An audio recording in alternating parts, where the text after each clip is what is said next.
Want to know how to improve your pottery? Watch this video in order to find out. This is Nicholas Torres here, and in this video, I'm going to be talking about pushing your pottery to your limits and how it improves your pottery. Now, I have heard a lot of different potters say this. Florian Gadsby, Simon Leach, and a plethora of other potters that have said this. Push your pottery to your limits, and that's how you're going to improve your pottery. Now, what they're saying true? Well, it's true because the more you push the pottery to its limits, the more you're going to find out how far you can really take your pottery or how high you can make it with so much little clay. And then you're going to find out different techniques and different ways in order to really keep on pushing yourself. And because it's like the old saying is, the more you fail, the more you learn. So that's pretty much what this is. You're pushing your pottery to its limits until failure. And doing that, it allows you to really learn and develop different techniques for yourself. Now, what is the one thing that you should be pushing your limits to the most? Well, I say it's the cylinder. The cylinder is the heart and soul pretty much of making pottery the way you want it. Without a cylinder, you're not going to pretty much make anything but really a bowl. A cylinder is the best thing in order to learn pottery, especially for a beginner. Back when I was in my first year of ceramics, when I was first learning, like the first month I was learning, my ceramics teacher had us making a 10-inch cylinder, and we did that for almost a month of making a cylinder. That's how you know it's going to be really useful in the future. So he had us practicing, and then we would cut it, and then practice more and cut it in half.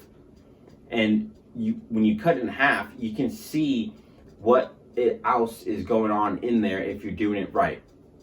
And then also, he would have us go until failure. This is the one thing he didn't help us with. And that's because he wanted us to really dial in on making a cylinder, and because it's so useful. So a bunch of us, especially my friends and I, because there's only a few of us that really threw on the wheel. We were failing all the time, but we were pushing our pottery to the limits, even though we didn't know how to really make pottery. But because we focused on the cylinder early on and we pushed it to its limits, we were able to grow a lot with so much within a year. Now, others grew more than I did. I was kind of the slowpoke of the group, but still, I still was able to grow enough where I was able to make things on my own, and I felt good about it because I pushed my pottery limits and I focused on my cylinder. Now, how do you really push your pottery limits? What I would do is I would set one day a week, depending how many times you're throwing. If you're throwing one day, make it the last piece that you're making, and I would push it to the limit. But if you're throwing multiple times a day, set one day a week where you have like 3 balls of clay, and you're pushing that to its max limit until it collapses.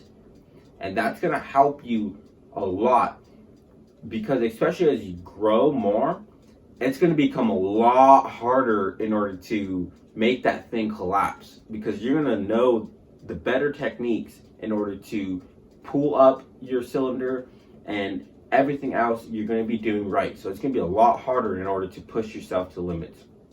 So you want to do it right now before you get to that next level. And it's going to help you learn a lot more. I know I said that earlier, but it's really true.